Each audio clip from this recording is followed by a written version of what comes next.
We have massive breaking news in what will potentially be the next criminal trial of convicted felon and civilly liable rapist, failed former President Donald Trump. And it is that the Georgia criminal trial, maybe the most serious one, depends on your opinion, is scheduled to start in October. Now, there are two sides to this bit of news. It's very important to understand. USA Today reports Georgia appeals court sets Donald Trump case for October, likely delaying trial past election. And what is so critical about this is that on the one hand, there's the reaction, oh, great, it'll start before the election. Sure. The problem is it will almost certainly not be done before the election. That is a complicated trial with a number of different components and many different charges and so on and so forth. And between jury selection, the trial, deliberations, it will essentially guarantee, and this is if there is no further delay, it essentially guarantees that Donald Trump's Georgia criminal trial will not be resolved before the presidential election. We then, of course, have the case overseen by the federal case overseen by Judge Eileen Cannon. That one seems to be delayed indefinitely. And with the third of the three remaining criminal trials not yet scheduled, it is unlikely. This is the reason this is such big news is that it now becomes unlikely there will be any other trials completed or verdicts rendered on Trump before this election. And so what that means is that the 34 criminal counts for which Trump has already been convicted last week in the New York hush money falsifying business records trial, that will be it as far as the influence of completed criminal trials on Donald Trump's presence on the ballot in November. That is a big deal.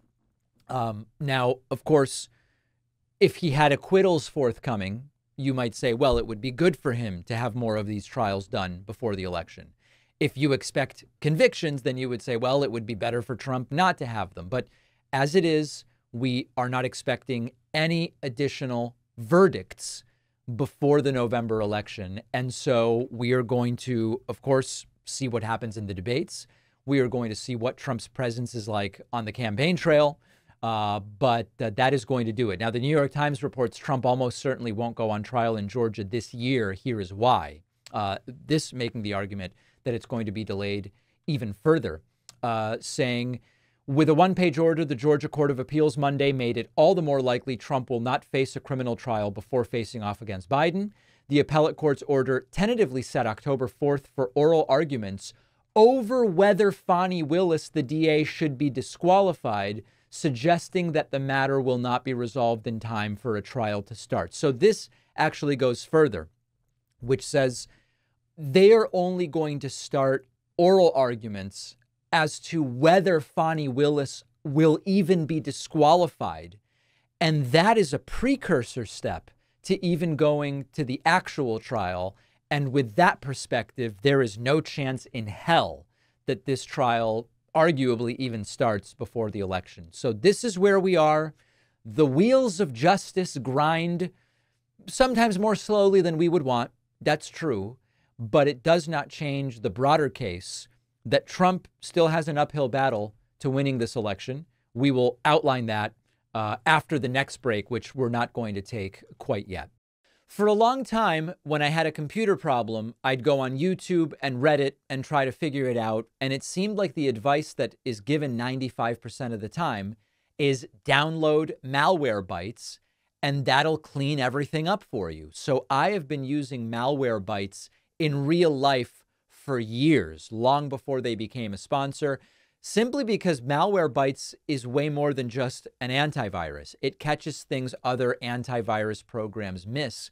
With Malwarebytes, you have comprehensive real-time protection against malware, spyware, other malicious attacks that could jeopardize your privacy and personal data. It can detect and remove existing malware already on your devices with its best-in-class free scan, which is something traditional antiviruses lack. And now you can get identity theft protection as part of a bundle to keep your family's personal information safe with live monitoring, alerts, recovery assistance, and up to $1 million in identity theft protection. Malwarebytes has a special deal they're doing just for the David Pakman Show. You can get any Malwarebytes subscription for 50% off. That's half off at malwarebytes.com/Pakman. The link is down below.